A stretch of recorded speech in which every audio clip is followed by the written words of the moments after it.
Je suis arrivée au zoo, ça fait 13 ans maintenant, donc c'était en 2007. Et juste avant, j'ai fait des études de guide nature multilingue ici à Lille 1. Enfin à l'époque c'était Lille 1. Des études donc, qui se font après le bac et qui durent 2 ans. Et donc très rapidement après mes études, dans l'année qui a suivi, j'ai été embauchée ici, donc mon parcours est assez réduit. En quoi consiste votre travail? L'accueil du public. On a la chance ici au zoo de travailler avec tout type de public, que ce soit le public scolaire, que ce soit les centres de loisirs, mais que ce soit aussi le public familial, voire le public adulte, le public spécialisé aussi. On accueille beaucoup de personnes en situation de handicap.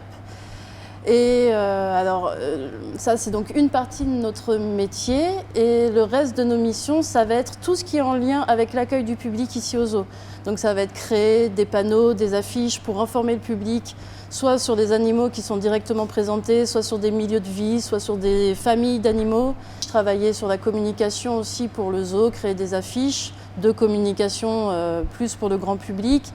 Ça va être organiser des événements, donc de A à Z. On organise par exemple tous les ans des cinémas de plein air ici l'été au zoo.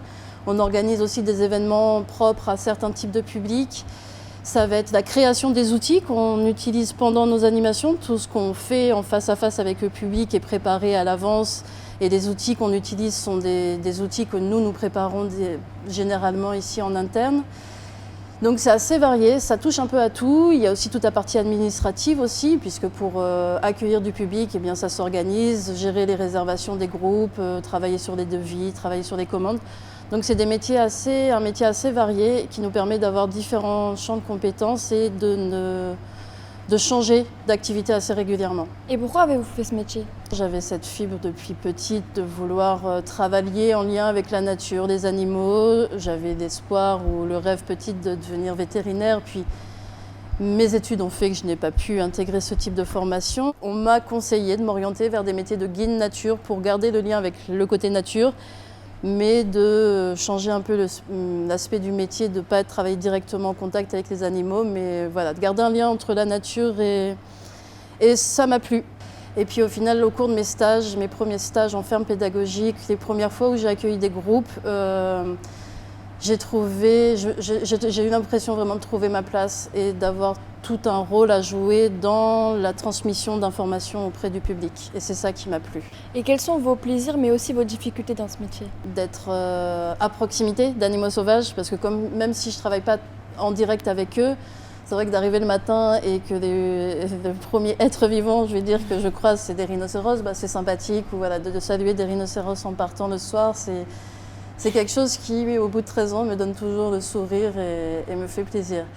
Les difficultés, c'est parfois peut-être une trop forte pression du public. C'est vrai que des fois, d'être face à des comportements inadaptés de la part des visiteurs, c'est des fois difficile pour nous, on ne comprend pas, on a du mal des fois à comprendre de type de réaction quand les gens viennent ici au zoo et sont là, ont des comportements négatifs face aux animaux. C'est des fois des choses qu'on a du mal à comprendre et à accepter. Des jeunes sans qualification, est-ce qu'ils peuvent faire votre métier? En théorie, oui, parce qu'il y a quand même une grande part du métier que, en tout cas, si je peux parler pour moi, mais que j'ai appris sur le métier, sur le terrain. Le face-à-face avec le public, c'est quelque chose parfois qui vient du feeling. On aime parler aux gens, on est plus ou moins ouvert avec les gens ou pas. Et je pense que c'est vrai que c'est surtout une question de caractère. Quelqu'un qui est très introverti ou très timide ou qui n'aime pas du tout le rapport avec l'autre, je ne lui conseille pas d'être animateur. On réapprend tout le temps.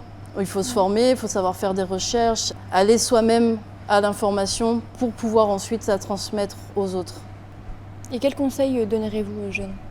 De faire un maximum de stages pour découvrir avec quel public on est le plus à l'aise, parce que c'est vraiment pas le même travail, que ce soit avec des enfants, que ce soit avec des ados ou du public adulte. C'est pas le même travail qu'on soit en ferme, en zoo ou dans d'autres types de structures, parce que le métier d'animateur c'est assez large, mais c'est vrai que le travail change vraiment en fonction des structures. Et moi, ce qui m'a vraiment permis d'apprendre et de me conforter dans mon choix, ça a été les stages. En vrai, ça n'a pas été les études, ça a été vraiment le travail concret, et du coup c'est ce que je conseille à tous, c'est de faire un maximum de stages.